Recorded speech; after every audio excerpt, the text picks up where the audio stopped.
countries that don't exist anymore.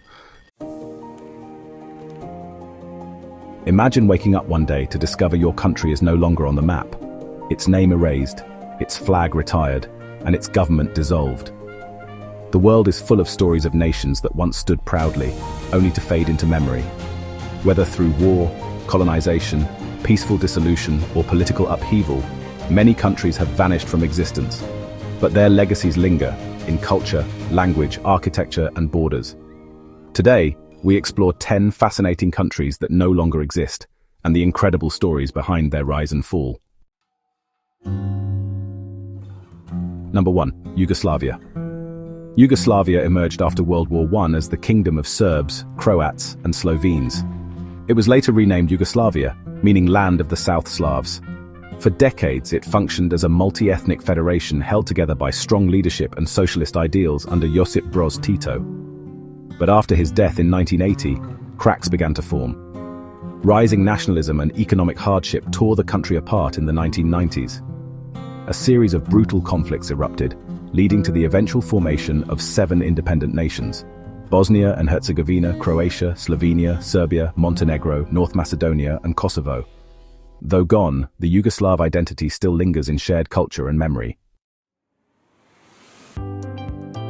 Number 2. Czechoslovakia.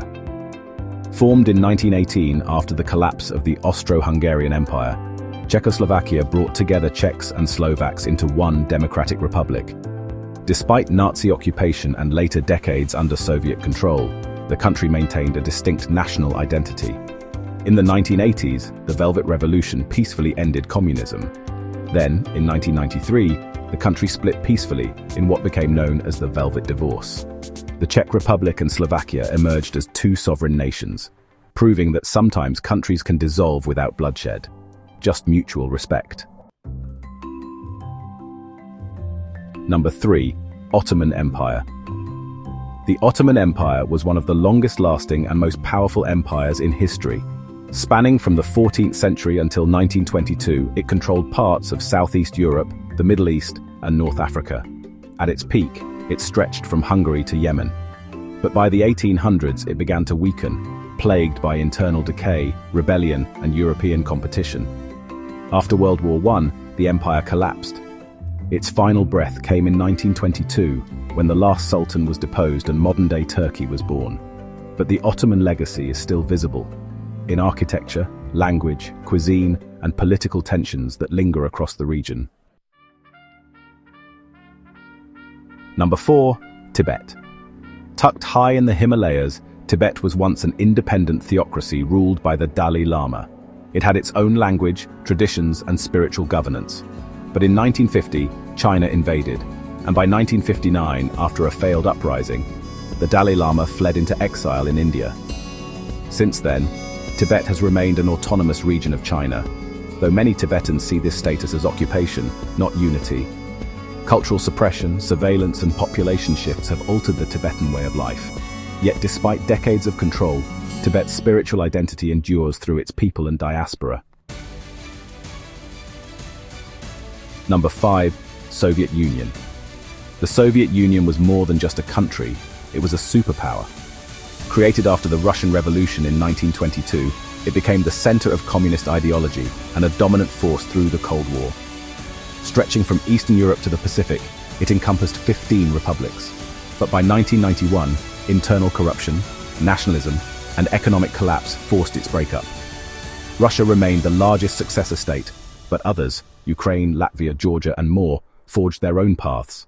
Today, the USSR's memory is bittersweet, pride for some, pain for others. Number 6. East Germany.